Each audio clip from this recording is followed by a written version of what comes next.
Wow, wow, wow, wow. Welcome back to my day of play, where you are taken into the real events and actions of how it really goes down before the process of editing and cleaning up. I mean, this is really how it goes.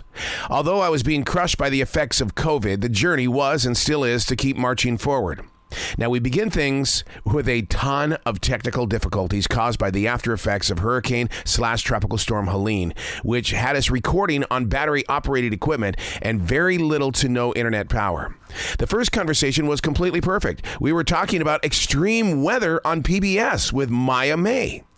Talk number 2 is always going to be a blessing because Giorgio Tsoukalos gets it when it comes to ancient aliens. And then we're going to wrap things up with one of the most famous mediums on the planet, the very compassionate and love-filled Tana Hoy. This is my day of play, completely unedited in the way of meeting the wizard behind the curtain.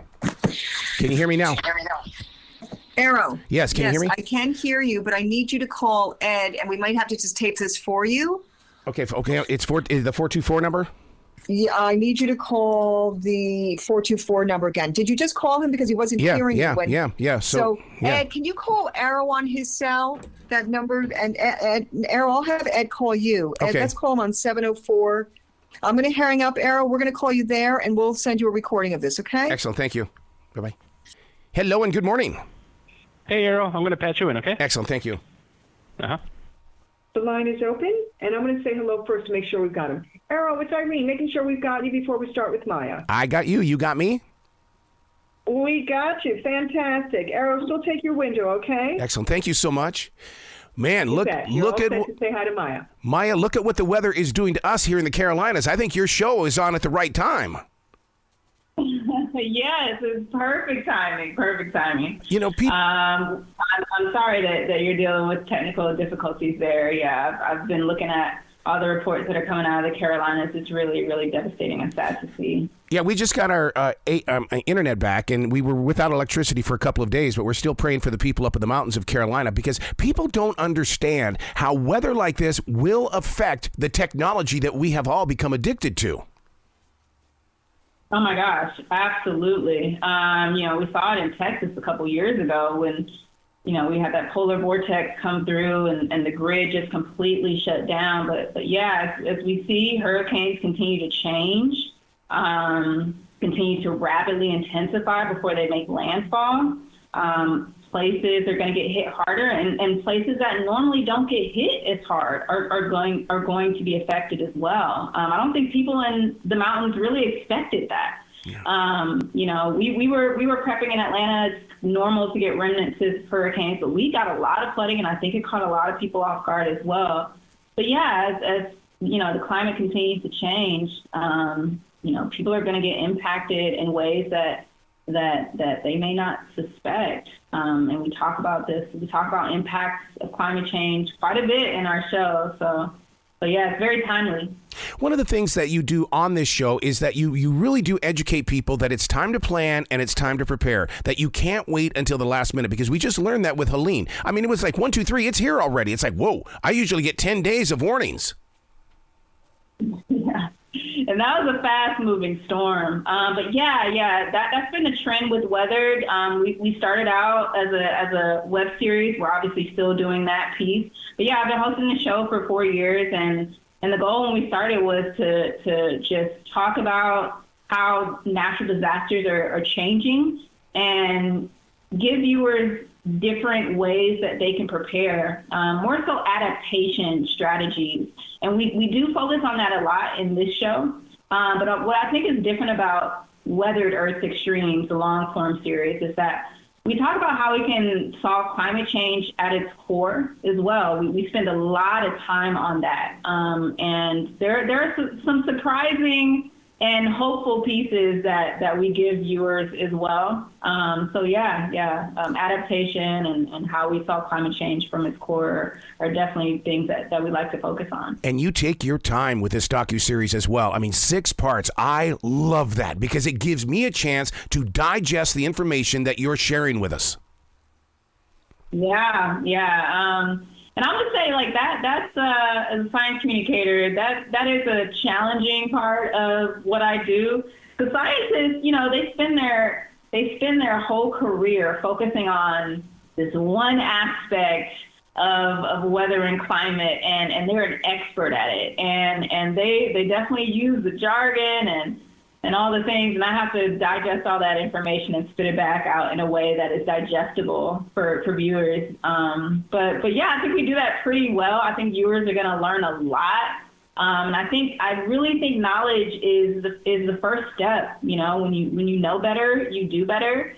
And I think this show just lays out the climate crisis in a way that makes sense, that's easy to digest, and that will resonate with a lot of our viewers. I've spent a lot of time with a lot of weather men and women, and they have told me that they don't mind being wrong sometimes, because when you're right, you're right. And that really makes up for those moments. Yeah. That's so funny. So I started out my career wanting to be a broadcast meteorologist, wanting to be a weather woman. And yeah, I would get that when I tell people, when I used to tell people what I wanted to do, they were like, oh, well, you get paid to be wrong. But that, it's meteorology is such an interesting science.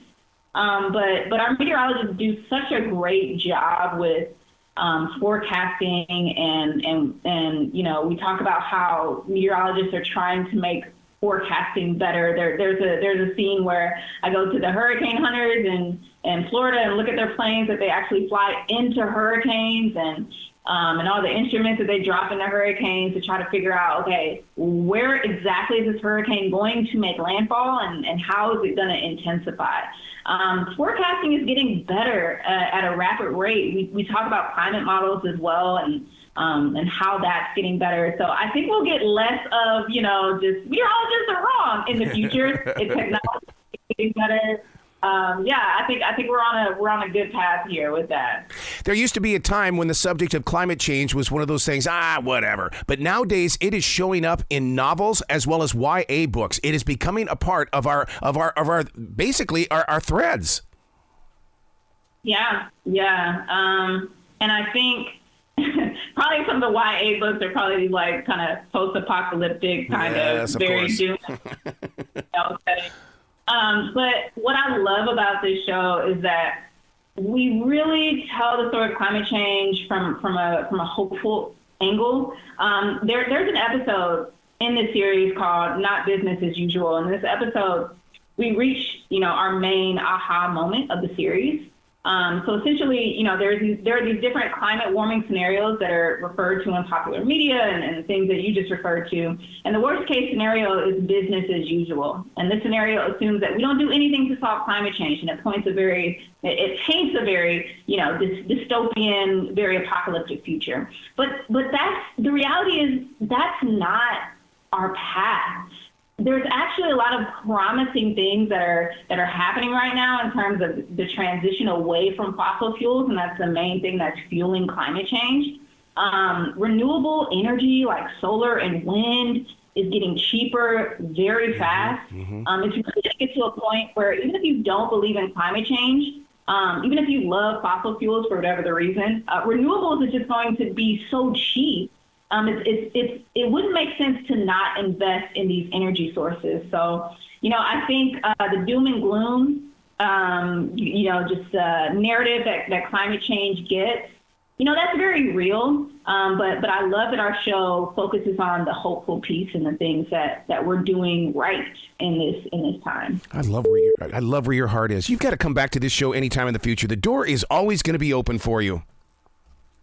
Thank you so much. I appreciate it. Thank you so much. You be brilliant today, okay? Thank you. Bye-bye. You too. Have a good one. Hey, don't move. Giorgio Tsoukalos is up next. If you believe in ancient aliens or if you're kind of skeptical, wait until you hear this conversation. Arrow, it's Dawn. I'm going to give you 10 minutes with Mr. Giorgio, if that works for you. So we're going to go ahead and connect him now. If I could just have you out by 42 at the latest, I'd appreciate you. Love it. Hi, Arrow. Giorgio here. Oh, my God, dude. It is so fun to always share a conversation with you. Hi. One of the things that's great about what you're doing is that you are opening us up to the truth of what's out there. Well, thank you very much. And, there are certain question marks that we still have to which the great mainstream says that we have all the answers to. And the truth of the matter is we don't. We might have partial answers, but not everything has been answered so far. But see, that's the importance of you. You're the one that takes that question mark and says, let me dig in a little bit here. Yes, and it really is an amazing exploration of what might have been and could have been. And, I always look also at the connection between ancient times and modern times, because whatever we see up in the sky right now, I think are some of the same guys that were with us 5,000 years ago. Are we talking even like this so-called second moon that we're supposed to be experiencing in the weeks ahead? So that is an interesting question, but, some things can be explained with ordinary astronomy, that, there are, trabants out there that come into our orbit into our elliptical orbit every once in a while. So some things are natural, some are not. But for example, the James Webb Telescope recently saw something that's apparently approaching Earth, and it'll be here around 2037. So what is that all about? And, those are the types of questions that these anomalies that I love exploring. I've always believed, and I'm a quack, I get it, but I believe that AI technology, it's the ancient aliens using their gifts that they're bringing into this area so that we can smarten up on this end. Well, okay. So to a certain extent, I agree with your observation, but to smarten up, that's a bit, I'm not so sure about this, because of AI in the last year or so, myself and my colleagues, we've been receiving a lot of, new photos of proof of ancient aliens, like, some ancient tribe or a present tribe from the 1910s and 1920s standing next to an alien, and the photo is old and sepia colored, and people are like, there's the evidence, here it is. Yeah. Well, you do a Google reverse image search and you'll realize it's a fake AI creation. So we need to really pay attention to this, because otherwise we really won't be able to tell anymore what's real and what's fake. So the whole AI thing, we are at a very interesting junction in our time of civilization, I think. Would the average person even recognize an extraterrestrial? So that's a wonderful question, because do ants know if we stand next to an anthill? Yeah. I mean, they might see a shadow, they might feel our vibration as we walk by, but do ants have any conscious understanding that humanity exists? And I don't have the answer, by the way, I really don't. But what we're proposing is that some extraterrestrial civilizations are so far advanced technologically that they can, for all intents and purposes, appear to be invisible in front of us. And by the way, we are heading in that direction, because we are now creating invisibility cloaks and things like that. So imagine that technology 10, 20, 30 years from now. We'll be able to do something like that. And so now imagine a civilization that's 100,000 years older than us. I mean, their technology could be the equivalent to magic, so to speak. See, that's every bit the reason why I'm so excited that we're making our way back to the moon, and then we're going to go to Mars, because I think there's going to be a connection with an ancient alien somewhere out there. That's so awesome that you say that we're going back to the moon and that we're going to Mars, because there's some people out there now saying that we've never been to the moon and things like that, and that even I have to say, get a grip. Yeah. Of course we've been to the moon. In fact, my colleague Eric von Daniken is wearing Buzz Aldrin's watch that he wore on the moon. And so, it's very important to understand that these things take time, a lot of effort and collaborative efforts. But I do think that once we are on Mars, we will discover that perhaps we are not the first. You know, what's really interesting when we talk about the first, we just recently had that space mission, the first real people up in space taking a walk. What would happen if some of those travelers up there are taking their first journey and, oh, there's the Earth? Yeah, no, I mean, it's really tremendous. I mean, we live in some of the most exciting times because back in the day, in order to go to outer space, you had to go, and become an astronaut with NASA and things like that. And now even private citizens get to go, like the first space tourist, if I remember correctly, was Dennis Tito in the early 2000s, late 1990s. And he visited the ISS and he was up there for, 5 days or something. And that was incredible. And now we get to do spacewalks. And I think the whole thing will be like, remember when VCRs used to be $3,000 and now VCRs you can get one for $20. So I think space travel will also go in that direction where, yes, at first it'll be ridiculously expensive. But I think 50 years from now, just like going on a cruise, you will be able to go on a cruise in outer space. And that would be wonderful. One of the things I wanted to talk to you about, I know that we put a lot of focus on everything up there, but you're also one of very few people that really puts focus on underground structures as well. And that to me is where the story is. I love what's beneath our feet.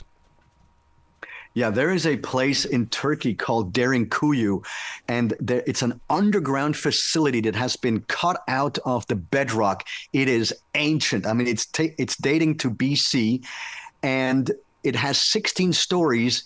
And the archaeologists are saying that up to 30,000 people at one point lived underground. Well, why did they go underground? What were they hiding from? And in my opinion, they were hiding from an aerial threat. And back then, we're told there was no aerial threat. And so, what's going on? Anybody that can go and visit Derinkuyu should.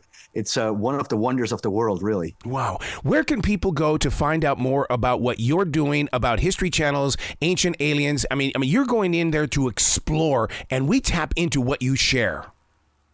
Well, there's two things that the audiences can do right now. On Monday, October 7th, on the History Channel, we'll start Ancient Aliens Origins, which is a special exploring, the past 15 years of ancient aliens.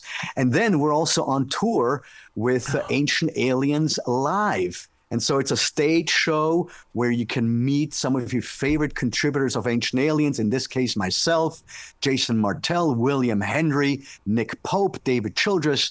And so, it's a fun night out for the whole family. So come on down and see us. You'll have fun. I love where your heart is. It's always about giving to the people. And I just love what you do.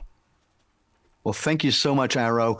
And this was an absolute pleasure having this discussion. Well, you have a brilliant day today, okay, sir? You too. Thank you. Thank you.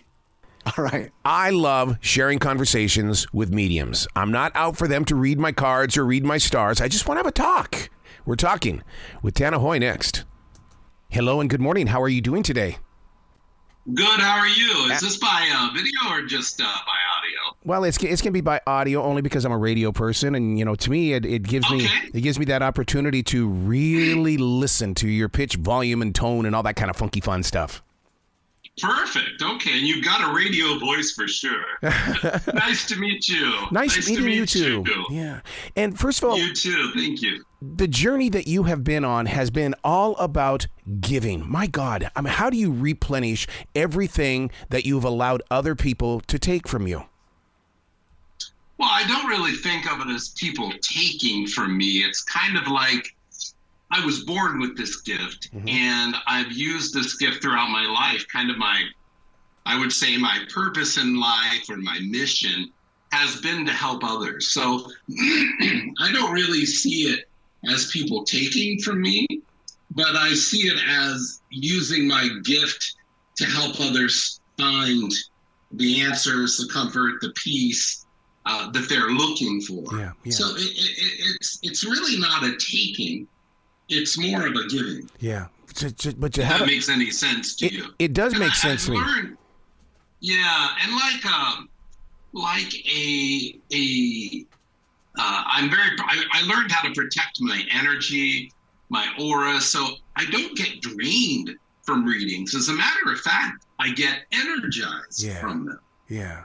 So at the end of the day, I feel like I have to go out and do something. I have to be very active to burn off all this extra energy, or I won't be able to sleep. That's one of the reasons why I take a transition walk, and plus I do a lot of daily writing, because if I don't do anything with this energy, then it just festers up. Exactly. Or it's like, I feel like I've drank 3 cups of coffee. So I have to do something to expel the energy. Yeah, because I work with positive energy, and the people, my clients, are, I've been very blessed. I've been doing that. I'm 21 years old. I don't know how this happened, but I've been doing it 31 years, but I'm only 21. I get that. And, there's some mysteries of the universe we can't explain. Oh. And I've always just been, it's always been one of those things that I've been very blessed to have really nice people come to me. I don't attract a lot of crazy people. I put that energy out there when I started. I didn't want that. So my clients don't drain me. My clients are usually, just nice people. Yeah. And so I'm very blessed to work with those kind of people. And they're blessed to share a conversation with you. And the way that you have learned how to do this is that you basically, you do it on a Zoom, or you do it in a phone conversation. I mean, it's not like we're going to go into this huge arena, but you are so one-on-one and personal about it. Yeah, all my calls are by phone because I have clients around the world, actually. So it would be impossible for them to see me in person. I have celebrity clients that sometimes they want to fly me in, I don't know. I just think some people have so much money they don't know what to do with it all, because it doesn't really affect the reading whatsoever. It doesn't make it more accurate when I'm in person or whether it's on the phone. But, some people just, that's what they like to do. Yeah. You don't believe that there's such a thing as a silly question, and you stand strong on that. There's no such thing as a silly question. That's right. Boy, you've been doing your research. There is no such thing as a silly question. I say the only silly question is a question you don't ask. Yes. I had a woman come to me one time, and I mean, this isn't meant to be funny. It's really a true story. She was old. She was probably about 80 years old. And she had this little dog, this little poodle. It was a white poodle. And this poodle, her husband was gone. She didn't really have family. She had some friends. We're older. Our pets can sometimes become, they're everything to us, right? Mm-hmm. And her biggest concern was if she should dye this poodle's hair, I think it was a girl, pink, or if she should just leave it natural. Now that seems like, that on the surface that seems silly or funny, right? But the truth was, she genuinely loved this poodle and did not want to do anything to upset it. So she was genuinely asking very caringly, would it be okay? Yep. So, and that, to us that's funny, and it is funny, but in context of her heart was really in that question, so that's why I think there's really no silly questions, because all of our questions, everyone has different questions, and everyone's got different reasons they seek out a psychic. Yeah. So I say ask anything you want to know. Yeah. I totally believe in animal speak. I believe that I live in this forest in South Charlotte because the animals are here and we communicate as one. And I picked that up on you as well, is that you love to have that connection even with all animals. Yeah. I don't believe that animals talk. We see pet psychics on TV and, your horse tells you that he's cold in this barn, or I don't believe that animals talk. And I don't think they believe animals talk. They just, in the shows, they don't explain it. Yeah. They make it seem like they talk. But the truth is, when you're tuning into the energy of an animal, you're literally what I'm doing, and I'm sure what they're doing. If they tried to say the animal talks to them, they're crazy and loony. But because animals don't talk. But what it is we're picking up the feelings of the animal and we're interpreting it in our words. So it's more of what's called an empathic, or a clairsentient or empathic. Clairsentience means clear feeling. Empathic is the more common term, where we can feel emotions from things. So it's an empathic experience where they're feeling the emotions of the animal related to the question, and then they're interpreting those into human words. Yeah. So does that make any sense? Oh, yes, it did. When did you realize that you were gifted with the art of listening? Because you do listen to people's voices and the vibration that comes from that voice. I was born with an unusual gift. I don't know why I was born with it. I was. And I actually have the ability to see spirit guides, guardian angels, and ascended masters as clearly as if you were sitting here in front of me. So I sometimes feel like, it's like the way it is, it's like if you were here sitting in front of me, or you're on the phone, you're having a reading, someone would be here in front of me just telling me things about you, and I'd just be repeating it back. Yeah. So why I tell you that story or give you that information is because as a child growing up, I have always seen other people. So I never realized, and then I also have the ability, I can hear, I see people's auras, and I can read voice vibrations in relation to what you were saying there. But the majority, I work with about 550 spirit guides, guardian angels, and ascended masters, and they talk to me. And that's where my information comes from. And as a kid growing up, I've always seen these beings. So, I'm from a small town, Lancaster, Ohio. It's a very small town. And so it was, I lived in kind of a bubble. My mother had went to psychics when she was young. My dad's aunt was psychic. So my parents grew up in this kind of environment. They never treated me like I was different. So I never knew. Yeah, and it's very interesting. And my father was very kind of conservative, not conservative in attitude, just kind of a business guy. And my mom was like, I don't know how to explain it, but if you saw them, you would think my dad. You'd think, oh, he was open to these things. But yeah, very. So I never knew that it wasn't normal. It wasn't until I went to about middle school or about 8th or 9th grade, and I was sharing with some friends, and kids were scared. And that's when I learned not to talk about or to be very careful who I talked to about it. Because young kids didn't understand it, and it was scary to them. But I've always had the ability. I was the child that told my mom and used to predict things or say, hey, be careful here. And it was just a normal thing in our life. With so many vibrations going on in the world today, how do you utilize the strength of chakras? We read about chakras. People think they understand them, but then there comes you who has learned how to use them as a tool, because chakras really are so important. Yeah, chakras, there's 7 energy centers that run along your spine. Yes. And each one correlates to a physical, spiritual, and emotional function of the body.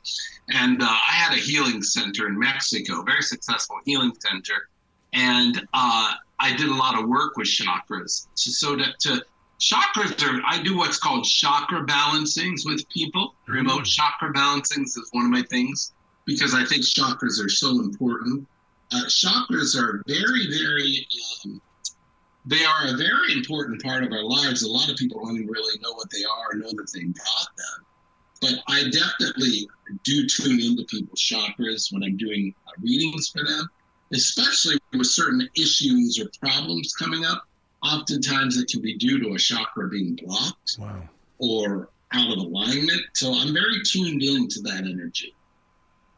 An average day for you, do you ever get to turn it off? Because, for me to turn it off, that's usually, like I said, I take that transition walk, or I will sit in silence, because I've got to be able to sit in that silence.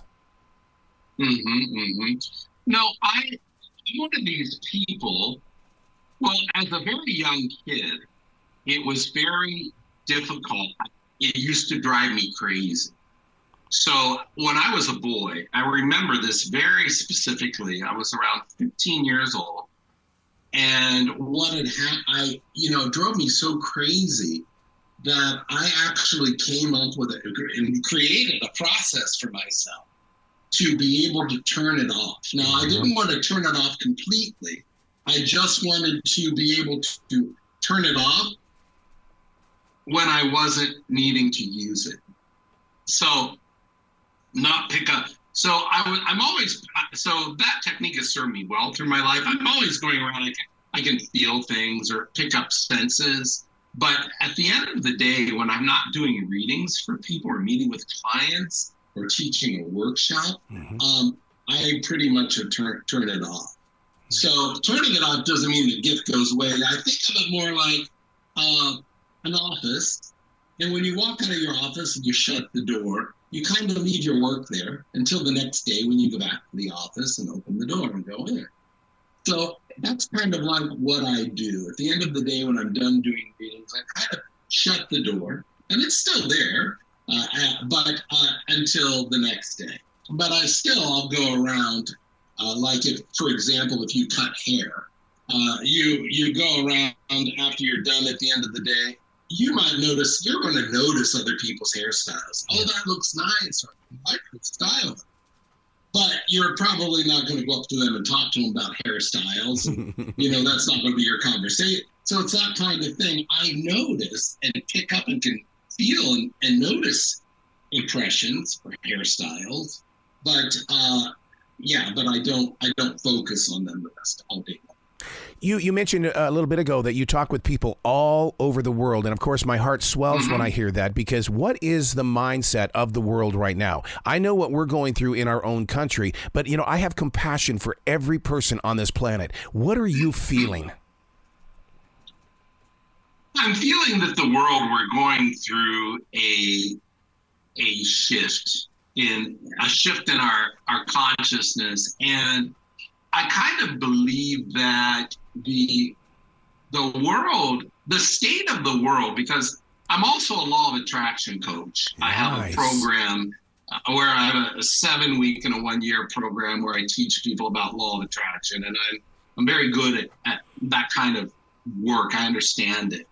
And so why I'm telling you that is because I kind of believe that the state of the world kind of reflects in some ways the consciousness of the world. Mm-hmm. So depending on the area that you live in the world, I believe that the events that I believe that our exterior world is just a reflection of our internal state. So if you take the collective consciousness of an area, I believe that the events and things that we're seeing are a reflection of the consciousness of the people. Wow. So, and in order to change that, we have to change our consciousness. So I think the thing, so I don't really see it as changing events in the world or what do we do to change it. I kind of see it as what do we do to elevate people's consciousness? Yeah. What do we do to get people focused more on compassion and love rather than, hate and division and discrimination? And so that's what it comes down to. It doesn't matter what country in the world you're in, wherever there's issues, it's either hate and division or it's love and compassion. Yeah. And oftentimes media and things focuses on the division, the differences and the hate. And I think if it focused more on compassion and love, that would start shifting people's thoughts. I'm glad that you shared that with me. And the reason being is because here in the Carolinas, we've become a very injured state because of this most recent storm. And instead of looking at pictures and going, oh my God, I feel bad, we need to be activating ourselves. And like you said, spread the love. Go do something positive and help rebuild the state of the state. That's right. I agree. Yeah, I think we have to. I say the news. I don't watch the news, and I'll tell you why. Yeah, I'll tell you why. It's the only place I know that says good morning and then goes on to tell you how bad it's going to be. I love that. So it's just that, there's a thing in the news, if it bleeds, it leads. Mm-hmm. And so the news is simply reporting what people want, the consciousness of people. And so the news in itself is a reflection of it. I mean, they are a business to make money, and they report what makes money. And they wouldn't be reporting all this negativity if people weren't watching it. So that in itself, in kind of a microscopic way, shows the consciousness of people. Wow. So I think if they start reporting good news, I don't think they'd be in business. Yeah, yeah. You really are a 31. So we have to change our content. You really are a 31-year-old in a 21-year-old's body. I'm 30, and I've been doing this 33 years, but I'm only 21. Yeah, I don't know. It just blows me away. So how can people reach out to you and to get information about you and to really, really experience a moment with you? People can visit my website. It's tanahoy.com, TANAHOY.com. That's where people can find out information. They can visit my Facebook page. But my Facebook is weird. My name, I made a mistake with it. I've got to kind of combine it, but it's Tanahoy, TANAHOY.3. I'm getting ready to change the 3. I've got Tanahoy, but I have to combine them. It's not the one I use. It's Tanahoy.3 on Facebook. Yeah, I love it. And then I have a Facebook channel, YouTube that they can visit too. Wow. You've got to come back to this show anytime in the future, Tana. The door is always going to be open for you. Oh, thank you so much. I really appreciate that. No, I appreciate you, and I love where your heart is. Please be brilliant today, okay? You too, and thank you so much. You bet. Thank you. Okay.